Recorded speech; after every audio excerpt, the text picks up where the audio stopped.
Back to news. 11వ international yoga day celebrations వైభవంగా జరిగాయి. విశాఖ ఆర్కే బీచ్ వేదికగా జరిగిన యోగాంధ్ర మెగా ఈవెంట్కు ప్రధాని మోడీ ముఖ్య అతిథిగా హాజరయ్యారు. ప్రధాని Modi, CM Chandrababu, deputy CM Pawan Kalyan యోగాసనాలు వేశారు. హైదరాబాద్ గచ్చిబౌలిలోని బాలయోగి స్టేడియంలో యోగా డే జరిగింది. గవర్నర్ జిష్ణుదేవ్ వర్మ, తెలంగాణ మంత్రి దామోదర రాజనరసింహ యోగా డే కార్యక్రమంలో పాల్గొన్నారు. మంత్రి రాజనరసింహ యోగాసనాలు వేశారు.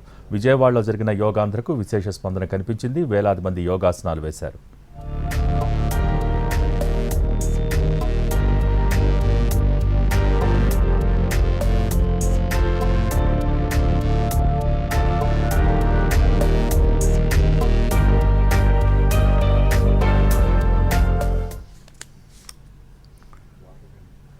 యోగాకు వయసుతో పనిలేదని, హద్దులు లేవని అన్నారు ప్రధాని మోడీ.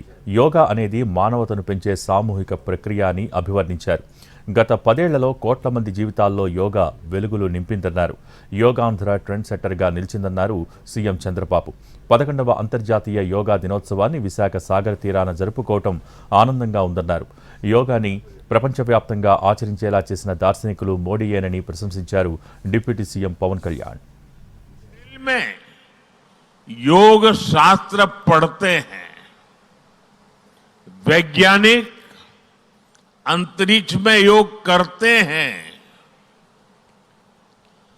गांव-गांव में युवा साथी योग ओलंपियाड में भाग लेते हैं.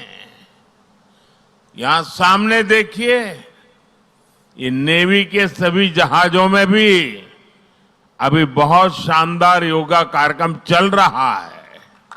योग is for everyone, beyond boundaries, beyond backgrounds, beyond age और एबिलिटी. 30 రోజుల పాటు ఒక దీక్షలా, ఒక ఉద్యమంలాగా యోగా కార్యక్రమంలో భాగస్వాములయ్యారు. సత్తా చాటారు. యోగాంధ్ర కార్యక్రమం ట్రెండ్ సెట్టర్గా నిలిచింది.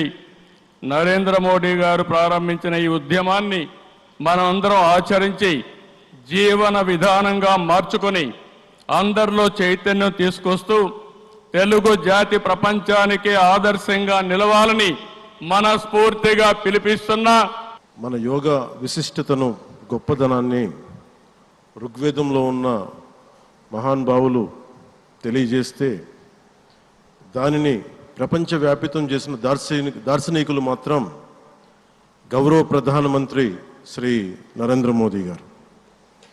భారతీయ సనాతన ధర్మం తాలూకు విశిష్టతను యోగా ద్వారా విశ్వవ్యాపితం చేసిన ఘనత